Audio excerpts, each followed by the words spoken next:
have been reflecting upon the events which took place during our visit to Vilbrand. If you have a moment, I would share my conclusions with you.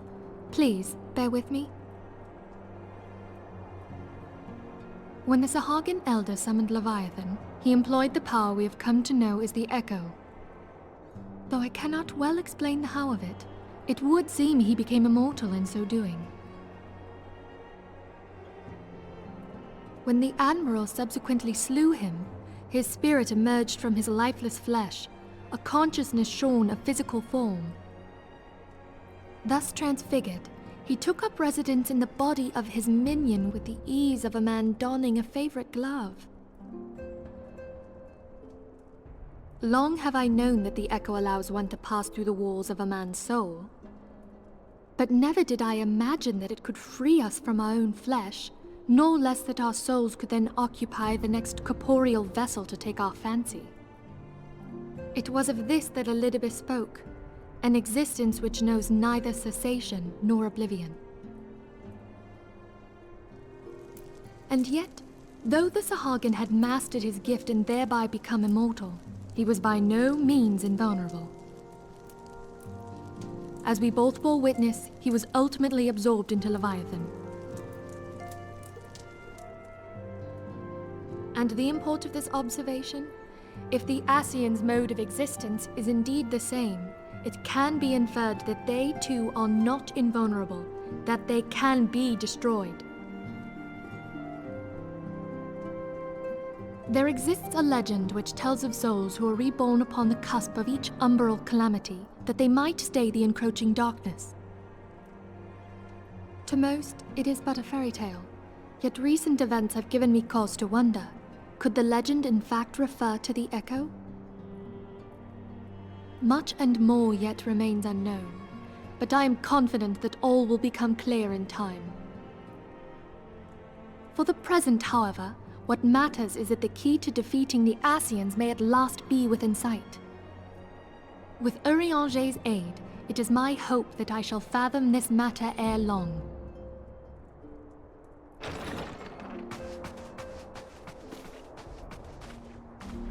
Oh, I was just about to send for you, my friend. Is Artemis? Grave tidings from the Garlean motherland, my lady. It doth concern our distant allies, the students of Baldesion. What of them?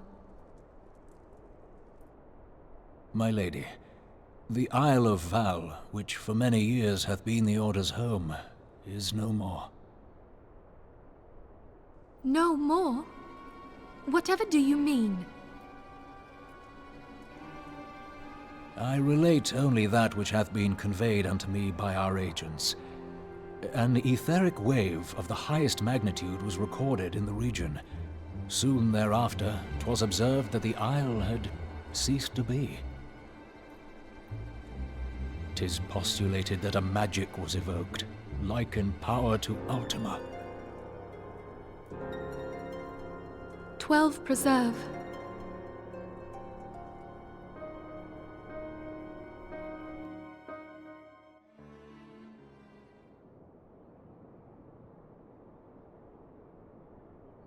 If there are no other matters, I move that today's meeting be adjourned.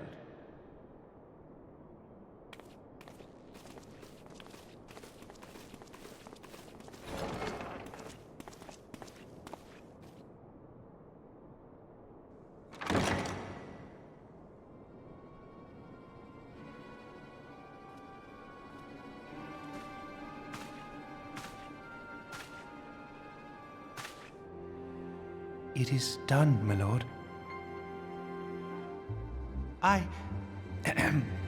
Forgive my impertinence, my lord, but these orders, I am uncertain as to what end they serve.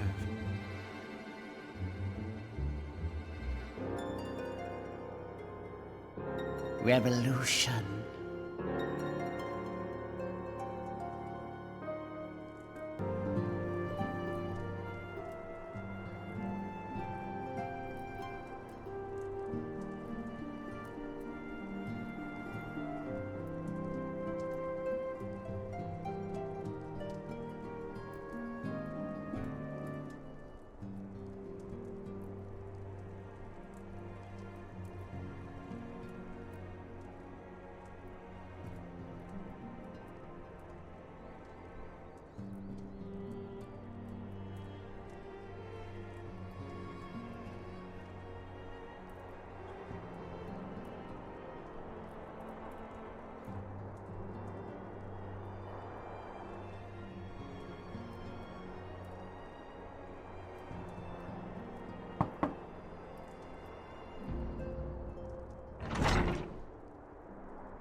Come, you must have gathered by now that Tataru is given to exaggeration. As you can see, I am quite well. Ul'dah, on the other hand, is not. This riot was anything but an isolated incident. There is a restlessness in the air. Tensions long simmering are at last threatening to boil over.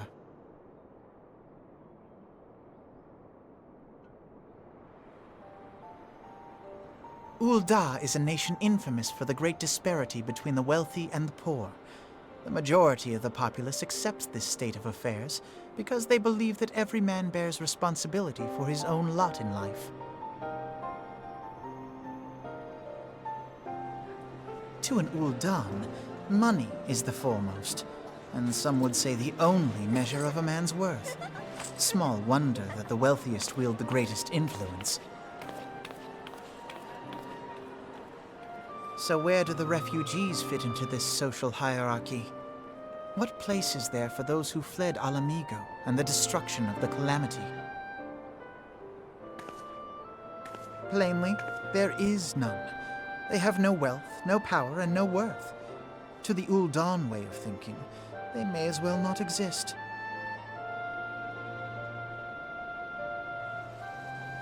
Choosing to ignore their existence, however, is patently not an option. General Rauban and the Sultana understand this, which is why they ordered the Immortal Flames to provide the refugees aid and succor. Yet none would dispute that the expenses incurred by this policy grow by the day, with no end in sight.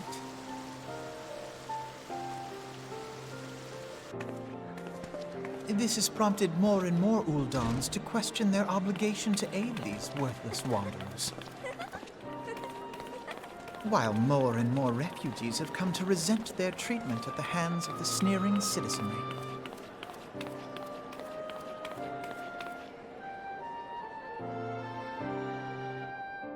The manner of Lord Lolorito's refusal to grant the Dolmens asylum bespoke a disdain for all refugees, an attitude shared by the rest of the monetarists.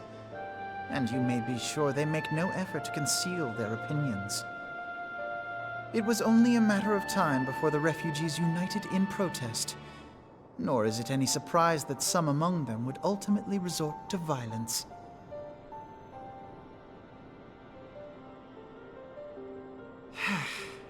That the Immortal Flames should choose this of all occasions to engage in joint training exercises with the other Grand Companies. By the time they return, the situation may well have deteriorated beyond mending.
Commander Swift has kept us apprised of your recent activities.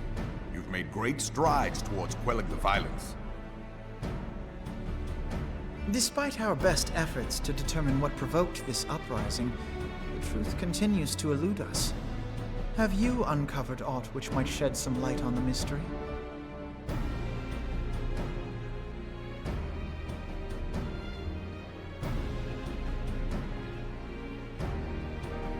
This information does not leave this room.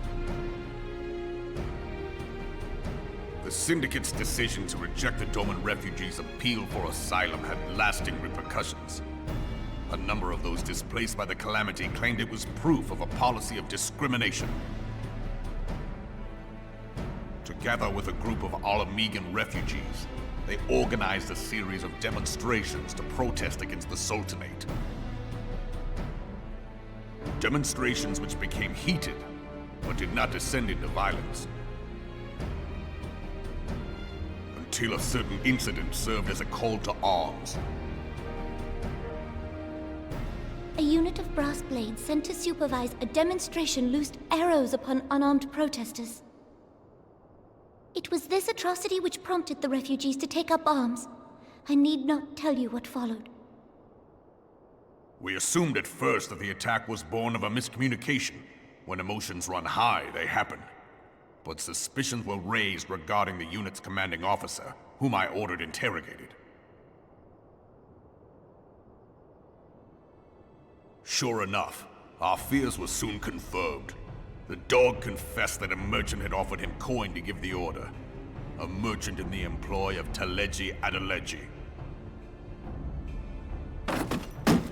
Teleji Adeleji. But he spoke in favor of the Doman's cause, and has ever seemed sympathetic towards the refugees' plight. Why would he do such a thing? Know you of the Cartano Reclamation Bill?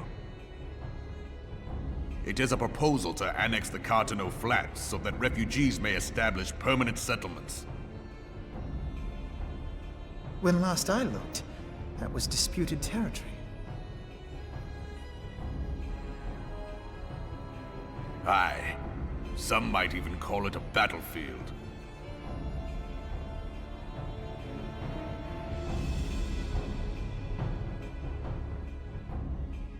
The destruction wrought by Bahamut was greatest at the Cartano Flats. That much is common knowledge.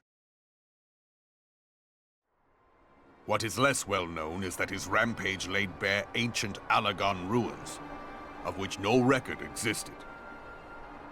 There are certain differences of opinion as to how these ruins should be handled, which is why each nation maintains a military presence in the region to this day.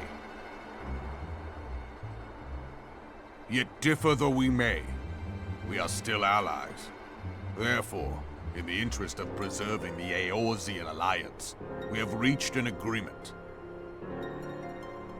Any conflict which may arise during the course of military exercises in the region shall have no bearing on relations between our nations.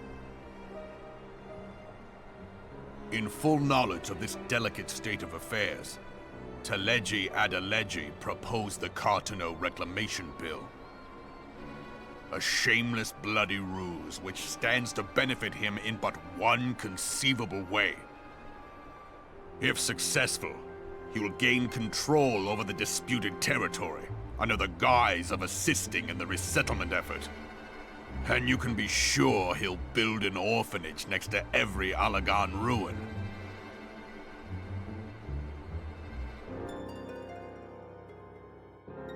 The man would threaten the unity of the Eorzean alliance and risk countless lives for personal gain.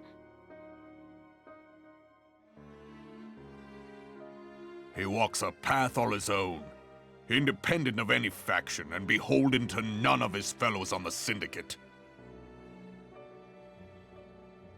By inciting the less fortunate to violence, he hopes to convince others that the Cartano Reclamation Bill is the only viable solution. His sympathy for the plight of the Domans was not but posturing to gain credibility with the refugees. Of that there can be no doubt.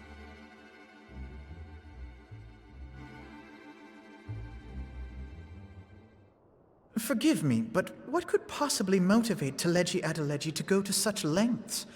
What is so special about these ruins that he would risk his position on the Syndicate, and, most likely, charges of treason against the Sultanate?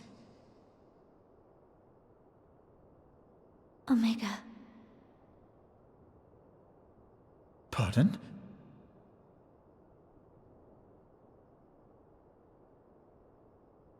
An Oligon monstrosity, not unlike the Ultima weapon.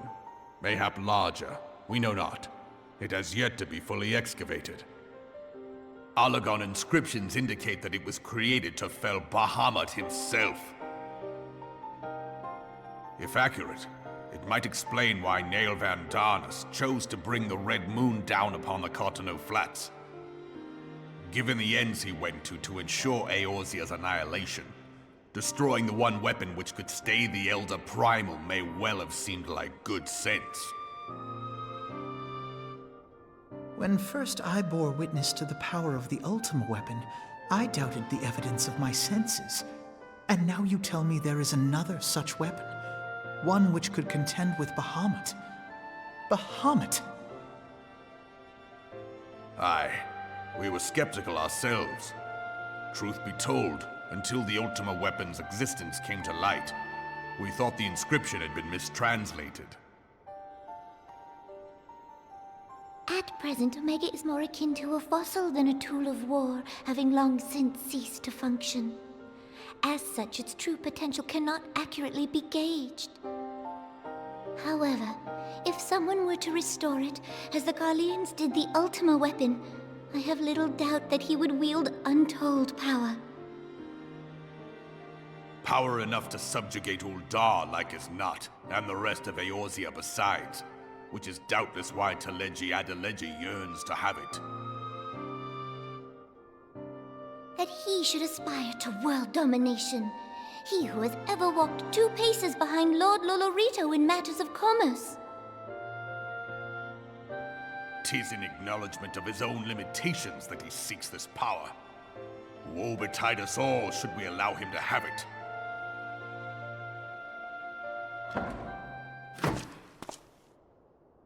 Pray waste no time chasing rats. Only a fool would believe that secrets can be kept in Uldar. It would seem the implications of the Sultanate's refugee problem are rather more far-reaching than we assumed.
Scions of the Seventh Dawn, on behalf of the people of Gridania, I bid you welcome. Your presence is of great comfort to us all in these days of uncertainty. I summoned you here to share tidings of a most urgent nature. But a short while ago, the great elemental spoke, and his voice was clarion in its intensity. Ramuh is returned unto the forest. Scarce had his words ceased to echo in mine ears when we were visited by an emissary from Little Solace.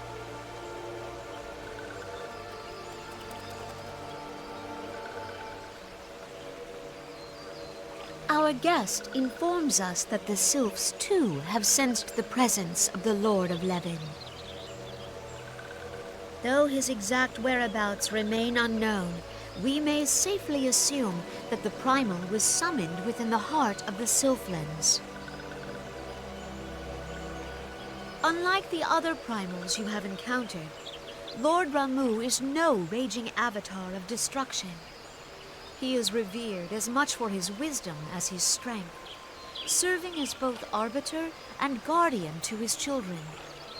Given that we and the Sylphs found a way to share the Twelveswood, it is my hope that this sagely immortal will be amenable to reason, and that conflict may be avoided.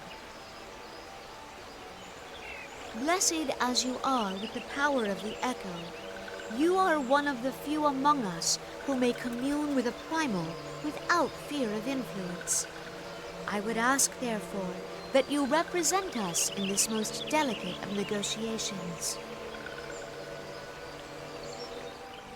The Twelveswood has suffered enough. Upon this, we and the Sylphs, and I would venture Lord Ramuh himself, are in perfect accord. Let us not endanger our shared home by engaging in unnecessary hostilities. Dear friend, I beseech you, safeguard the peace which exists between our peoples.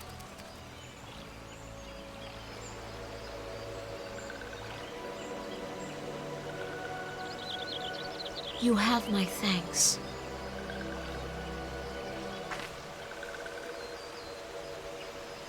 Pray make for Little Solace, then.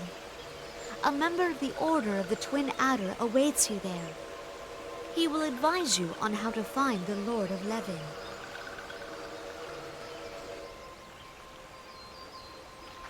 An ill wind blows through the forest.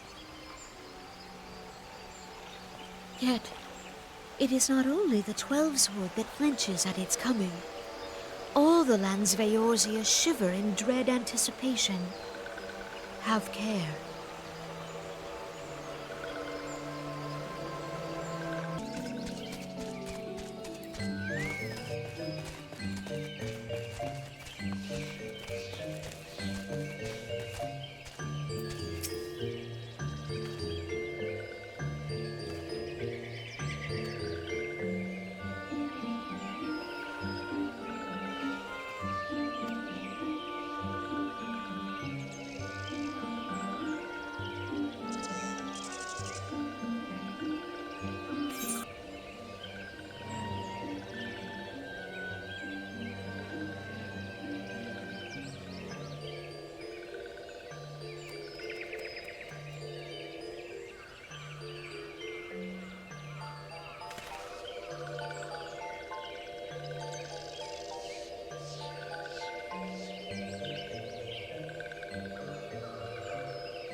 Nora betrays thee, servant of hiding.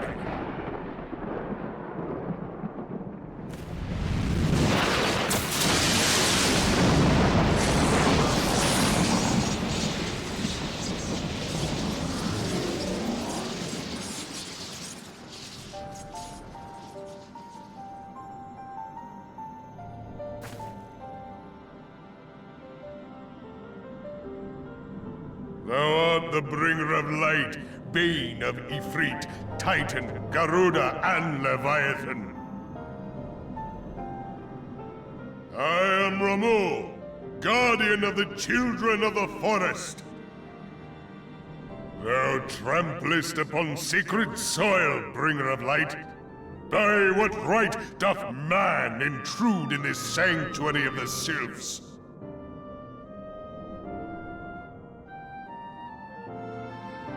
Gridanians proffer peace? Their words are born of delusion, thine offer an insult.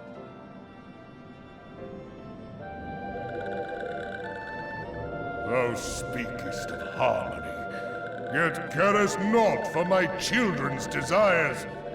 They did but wish to dwell beneath these boughs in solitude. Yet even that was too much to ask of man.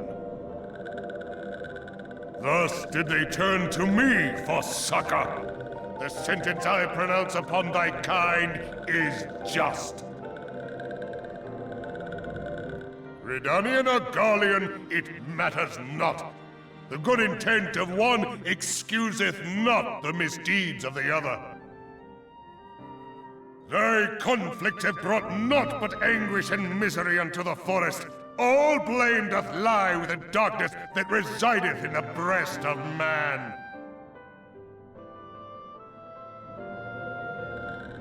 Whence sprung this calamitous seed? In the beginning no such duality existed. Were light and dark given form when man was born? It would explain much. Not least why strife and sorrow follow ever in thy wake. Thou canst not deny the urgings of thine own nature. Knowing that thy mere presence here portendeth tragedy, wilt thou persist in this pretense of peacemaking?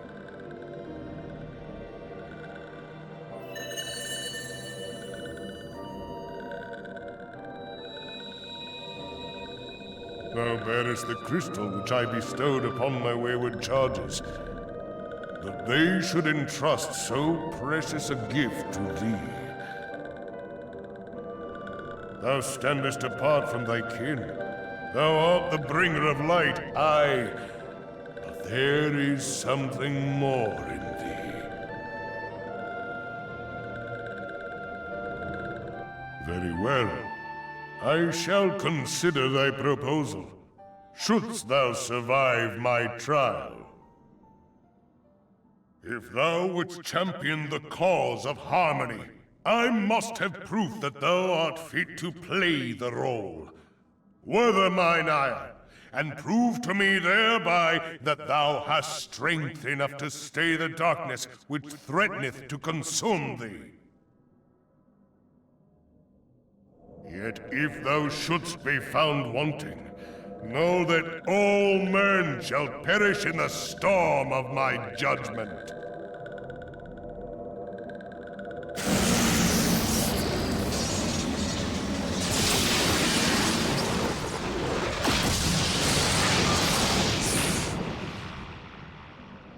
Come to me, bringer of light. I shall await thee on the field of battle.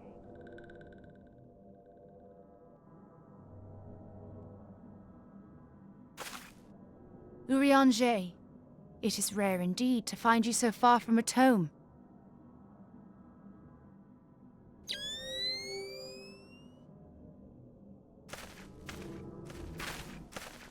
The Lord of Levin himself. Never till this day had I looked upon his visage, save in painted renderings made faint by time. Ever shall this scene remain etched in my mind's eye.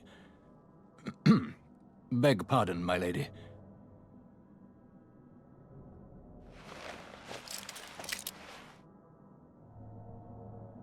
I must beg thine aid on a point of research. If thou art resolved to face Lord Ramuh, I would ask thy leave to observe the event.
I have taken thy measure, bringer of light.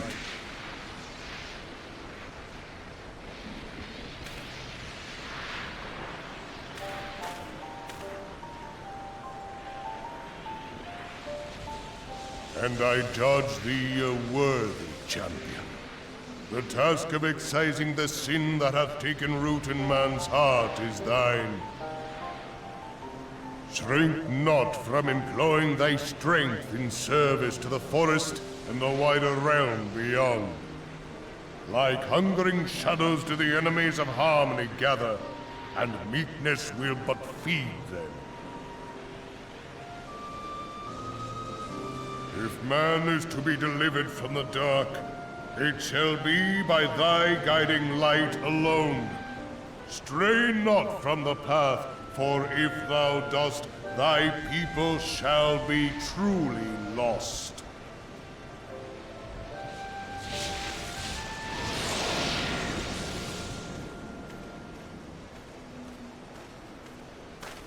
Thou hast slain the Lord of Levin.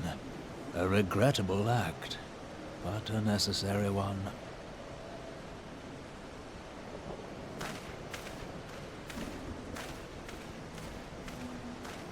In witnessing thy struggle, a truth hath been revealed unto me.